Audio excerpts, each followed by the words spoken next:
Sekarang bagaimana menghitung kebutuhan vaksin di satu negara? Kita membutuhkan beberapa data, yaitu data R0 atau R0, kemudian kita membutuhkan data efikasi dari vaksin yang diperoleh dari clinical trial. Jadi sebelum clinical trial fase 3 selesai, data ini kita tidak bisa dapatkan. Dan kita membutuhkan suatu perkiraan bagaimana kita bisa mencapai seluruh penduduk atau bagaimana kita bisa memvaksin penduduk di negara kita ini. Ini adalah keterangannya. Apa yang dimaksud dengan R0? Suatu penyakit dikatakan stabil, artinya satu orang bisa menularkan kepada 2 orang misalnya, maka kita sebut R0-nya 2. Bila kondisinya seperti ini, maka penyakit masih bisa ditularkan, tetapi tidak terlalu cepat. Tentu saja kalau tidak ada penyakit tersebut di satu negara, berarti R0-nya adalah 0 tentu saja ya. Semakin tinggi R0-nya, maka berarti virus ini semakin mudah menular. Dan semakin tinggi misalnya seperti campak mempunyai R0 18, maka berarti satu orang penderita campak dapat menularkan sekaligus kepada 18 orang pada suatu saat, dan ini kita katakan virus yang amat sangat menular. Dan di manakah posisi dari COVID-19 ini? COVID-19 ini posisinya adalah di R0 antara 2,5 dan 3,5. Tentu saja kita katakan kita akan terbebas dari pandemi kalau R0 ini adalah kira-kira di angka 1. Dan pada umumnya program vaksinasi itu diinginkan untuk mencapai R0 1. Tentu saja kalau R0-nya 0, itu berarti tidak ada orang yang terinfeksi, maka program vaksinasi ini menjadi tidak dibutuhkan lagi. Apa artinya R0? Maka semakin tinggi R0, maka dalam waktu tertentu terjadi penularan pada jumlah orang yang makin banyak. Jadi kalau R0-nya 1 tadi kita misalnya target kita adalah R-nya 1, maka untuk 1.000 kasus ya akan mencapai angka dalam 60 hari akan menularkan pada kira-kira 15.000 orang. Dalam 60 hari ini adalah perhitungan yang dikatakan cukup aman untuk kita katakan bahwa infeksi ini akan berada dalam kondisi stabil dan kita bisa mengendalikan infeksinya. Bila R-nya sekarang ini misalnya masih 2 atau masih 3, maka ini berarti pandemi itu masih sangat tinggi insidensnya dan masih menyebabkan angka kesakitan dan angka kematian yang tinggi. Jadi kita harus melihat sebagai berikut. Kalau kita bisa mencapai atau memvaksinasi penduduk sampai 100%, maka efikasi dari vaksin itu cukup 60% saja untuk suatu daerah yang R0-nya 2,5 sampai 3,5. Namun demikian kita tahu bahwa hampir tidak mungkin kita mencapai atau memvaksinasi 100% penduduk. Dan kita tentu saja mengharapkan bahwa efikasi vaksin itu bukan 60%, kalau bisa lebih tinggi dari 60%. Kalau efikasinya kurang dari 50%, tentu kita katakan bahwa kita tidak bisa memakai vaksin ini, vaksinasi massal. Jadi kita lihat, kalau misalnya coverage-nya itu hanya 75%, maka dibutuhkan efikasi yang lebih tinggi, contohnya 70%. Kalau misalnya coverage-nya turun 60%, diperlukan vaksin efikasi yang lebih tinggi lagi. Tapi lihat, andai kata R0-nya itu tinggi sekali pada saat pandemi yang sangat kuat, maka 3,5 misalnya R0-nya, maka kita tetap memerlukan vaksin yang sangat efisien dan coverage yang cukup tinggi. Jadi ini adalah perhitungan kebutuhan vaksin yang menurut saya harus dihitung oleh setiap mereka yang terlibat dalam program vaksinasi. Mari kita lihat untuk Indonesia. Kita mempunyai rumus sebagai berikut. Ambang dari herd immunity ada rumusnya, yaitu 1 dikurangi 1 dibagi R0. Dan dari rumus ini kemudian kita hitung berapa vaksin yang dibutuhkan kalau goal-nya adalah kita tetapkan misalnya 1. Maka kebutuhannya adalah 1 dikurangi 1 dibagi R0 kali jumlah penduduk. Maka untuk Indonesia, kalau sekarang itu R0-nya kira-kira 3 dan goal-nya adalah 1, maka dengan rumus tersebut untuk 270 juta populasi kita diperlukan 180 juta dosis. Kalau dosisnya harus diberikan 2 kali, maka tentu saja jumlahnya akan juga harus dikali 2. Ini merupakan kebutuhan yang luar biasa, sangat besar. Bisa dibayangkan kalau harganya $1 saja, maka harus sangat besar dana yang disediakan oleh pemerintah. Ya, sekarang kita harus lihat lagi karena sampai sekarang ini fase 3 clinical trial masih berlangsung. Namun kita harus memastikan bahwa vaksin itu nomor 1 aman digunakan oleh manusia dari berbagai kelompok umur. Kita tahu sekarang yang dicobakan baru pada umur 18 sampai 59 tahun, sehingga kita belum bisa mengatakan aspek keamanannya bagi bayi misalnya, juga bagi ibu hamil atau orang-orang tua.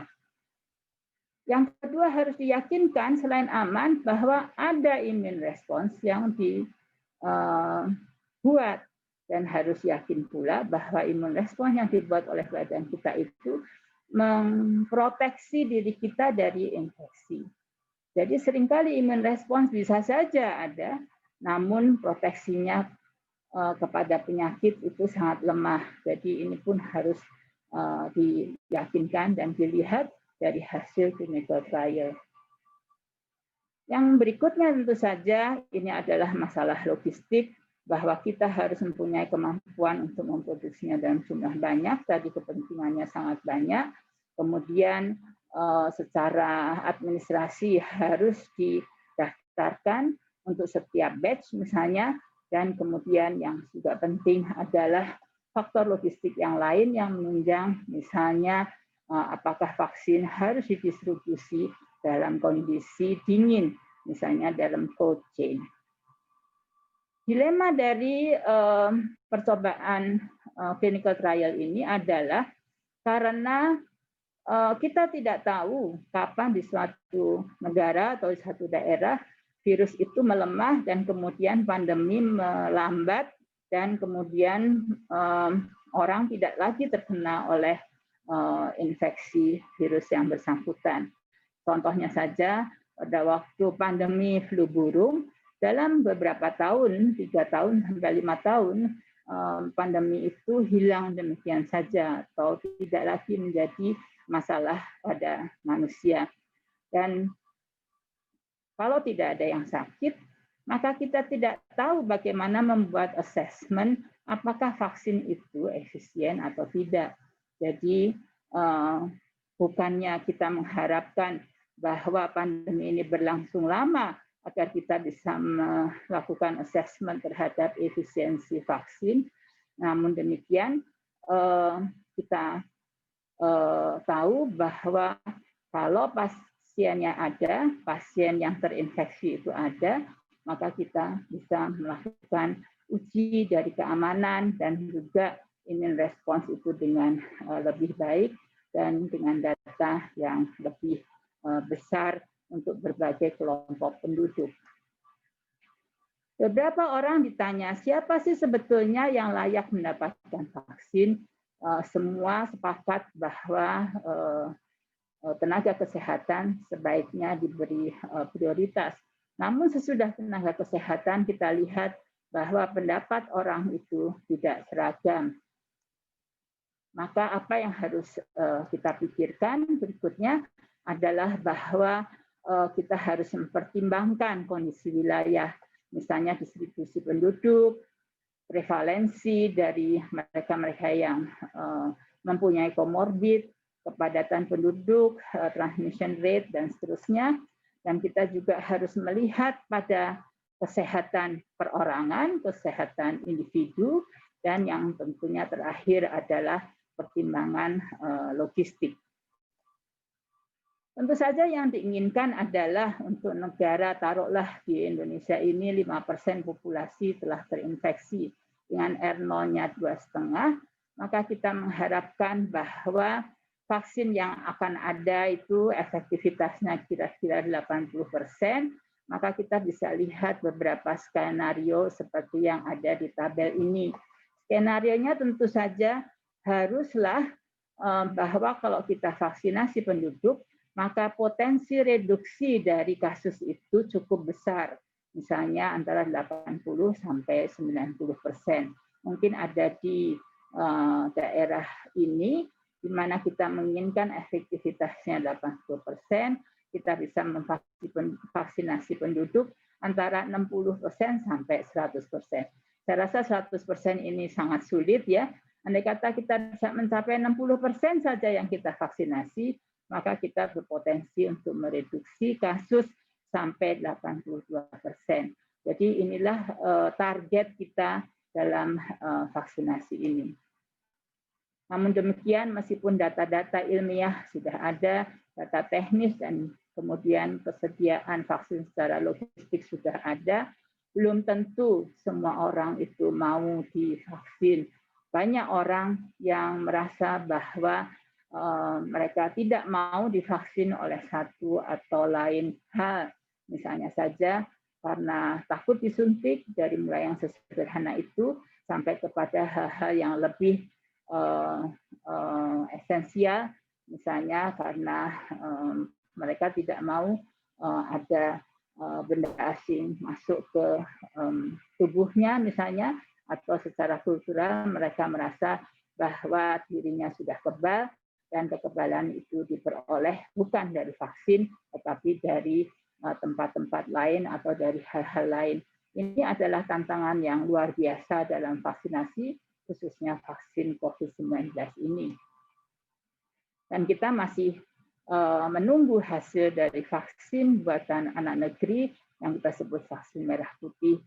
Saya tentu saja merasa bahwa kita sebaiknya menaruh harapan yang cukup besar dan juga kepercayaan yang cukup besar kepada vaksin buatan negeri sendiri, mengingat tadi beberapa hal yang telah disampaikan, yang antara lain mengenai aspek keamanan, aspek halal, dan juga aspek efikasi dari vaksinasi, dan mudah-mudahan dengan virus yang berasal dari Indonesia sendiri kita mempunyai vaksin yang lebih baik.